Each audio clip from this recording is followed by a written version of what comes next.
Jika kalian menjadi nasabah yang galbay pinjol, tidak mau menjadi incaran DC pinjol untuk diteror, untuk ditakut-takutin, atau untuk diancam agar secepatnya bisa bayar.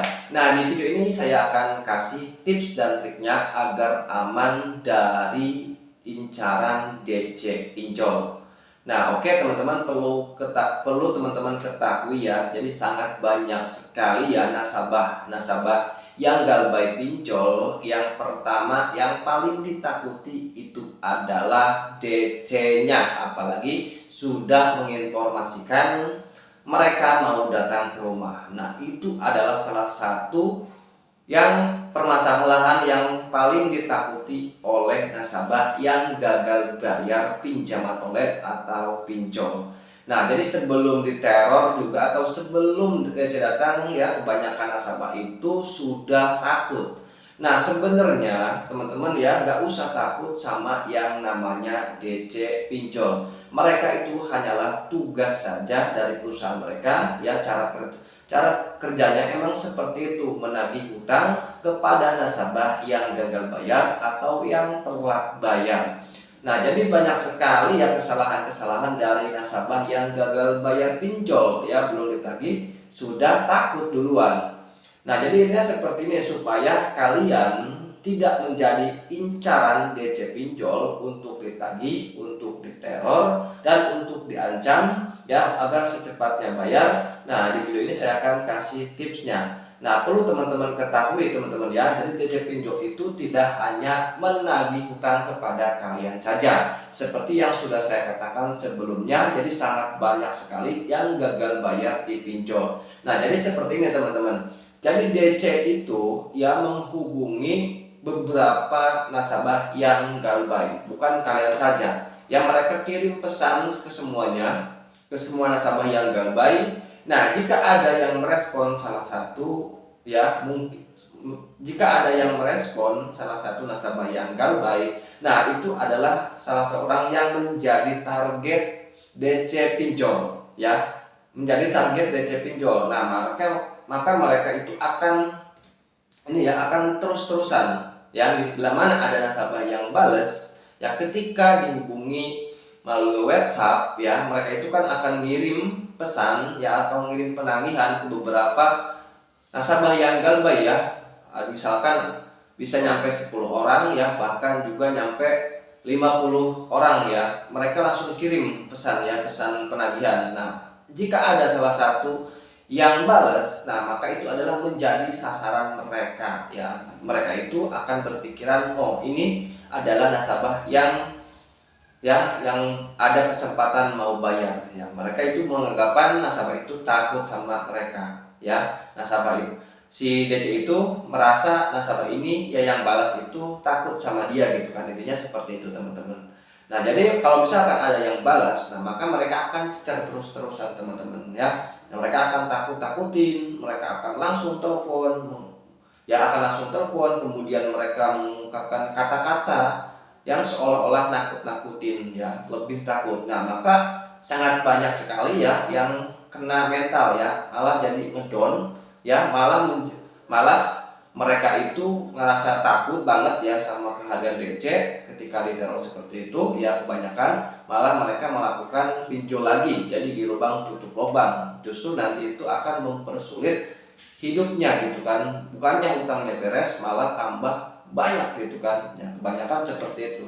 Nah, jadi intinya seperti itu teman-teman, bila mana kalian di telepon atau di SMS atau di chat WhatsApp oleh DC pinjol, ya sudah, kalian biarkan saja teman-teman ya. Kalau kalian benar-benar tidak mampu bayar ya, atau kalian itu belum mampu bayar, biarkan saja. Kalau misalkan kalian balas ada respon, itu kalian akan dicecer oleh mereka yang menjadi incaran mereka. Jadi ada kesempatan nih orang ini mau bayar, mereka itu berpikiran seperti itu ya. Kalau misalkan kalian tidak respon, ini orang percuma saya ladenin, menghabisin waktu doang gitu kan, mereka juga beranggapan seperti itu ya. Karena DC pinjol itu bukan satu saja yang meneror. Kalau misalkan kita balasin, itu yang ada bikin puyeng teman-teman, hutang gak lunas puyeng mah iya ya.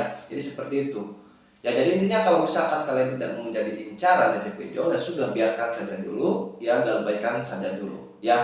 Kecuali kalau kalian ngeladenin mereka dan kalian bisa lunas gitu kan tanpa bayar, nah itu boleh saja. Ini kan kita tetap aja ya sudah ditakut-takutin ya. Jadi intinya biarkan saja mereka mau ngomong apa saja ya, biarkan saja ya. Bila mana kalian merespon itu kalian akan dicecar terus-terusan supaya kalian itu ngedon dan kalian itu takut sama mereka dan akhirnya kalian mau bayar. Nah jadi itu adalah trik dari DC pinjol ya. Jadi bila mana kalian gagal bayar pinjol ya, itu kalian jangan sampai balas ataupun baca, ya itu ketahuan ya. Kalau kita chat WhatsApp ya, di chat WhatsApp kan kalau centangnya sudah biru ya itu otomatis sudah dibaca. Jadi mereka itu tahu oh ini orang sudah membaca, tapi pura-pura saja walaupun tidak dibalas, mereka itu akan kirim pesan lagi ya. Awalnya pesannya nggak seberapa kata-katanya gitu kan, nggak terlalu ini ya, nggak terlalu mengancam gitu kan. Yang keduanya lumayan, yang ketiganya itu bisa membuat si nasabah yang galbay itu menjadi ngedon dan akhirnya mau bayar. Mending kalau mau bayarnya dengan uang yang tanpa bunga. Kalau misalkan si nasabahnya bayar tetapi dengan pinjol lagi, itu adalah hal yang tidak boleh dilakukan teman-teman ya. Kalau misalkan teman-teman di lubang untuk lubang, itu justru memperparah teman-teman, bukannya hutangnya lunas malah tambah banyak. Jadi intinya seperti itu. Kalau kalian tidak mau menjadi incaran dan tidak pinjol, ya sudah biarkan saja. Lagian tidak diwajibkan kita untuk membalas ya. Tidak ada ya yang namanya hutang itu tidak ini ya, tidak ada pidananya juga ya. Jadi kita juga tidak diwajibkan untuk ya menemui DC pinjol atau membalas DC pinjol, yang membalas chat DC pinjol. Nah kalau misalkan ada salah satu DC pinjol yang mengintimidasi atau membuat atau mengancam kepada kalian, nah kan itu tidak boleh ya, secara hukum atau aturan OJK itu kan tidak boleh. Nah kalian bisa laporkan kalau misalkan ada salah satu ya DC pinjol yang mengancam kalian atau mengintimidasi kalian, apalagi ya menggunakan penagihannya itu dengan cara ya, menagihnya itu dengan cara kekerasan, dengan fisik misalkan ya, supaya bayar. Itu kalian bisa laporkan ke pihak yang berwajib. Jadi tidak ada hukumnya teman-teman ya, tidak ada pidananya. Kalau gagal bayar pinjol itu hanyalah perdata saja ya, jadi nggak usah takut ya. Nah itu DC pinjol itu hanyalah tugas saja. Bila mana kalian tidak menjadi incaran DC pinjol, yaitu tips dan triknya yaitu kalian itu biarkan saja ya. Kalau misalkan kalian balas, itu kalian akan dicecar habis-habisan sama mereka ya, dibuat supaya takut dan akhirnya mau bayar ya, seperti itu. Jadi kalau kalian belum siap ya untuk membayar, ya sudah biarkan saja mereka mau berkuar-kuar atau kayak gimana, biarkan saja ya. Jadi lagian itu tidak ada hukumnya, dan kita juga tidak diwajibkan untuk membalas chatan mereka teman-teman ya.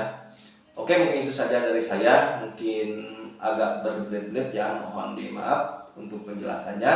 Nah tetapi setahu saya itu ya dari teman gitu kan, untuk supaya tidak menjadi incaran DC pinjol itu seperti itu teman-teman ya. Saya juga pernah menjadi nasabah galbay ya. Memang kalau kita misalkan tidak respon, mereka itu akan kata-katanya seperti itu saja teman-teman ya. Kalau misalkan lebih dari 3 bulan, nanti juga ada peringatan dari email gitu kan, seperti itu, bahwa data kita sudah dialihkan ke pihak ketiga lah, seperti pihak kedua gitu kan, seperti itu teman-teman ya. Jadi intinya seperti itu saja teman-teman ya. Bila mana kalian tidak mau menjadi incaran DC pinjol, ya kalian itu tidak harus membalasnya. Kalau dibalas, otomatis kalian itu akan dicecar habis-habisan. Bagaimana caranya? Kalian itu harus bayar. Jadi intinya seperti itu. Oke, terima kasih sudah menonton. Wassalamualaikum warahmatullahi wabarakatuh.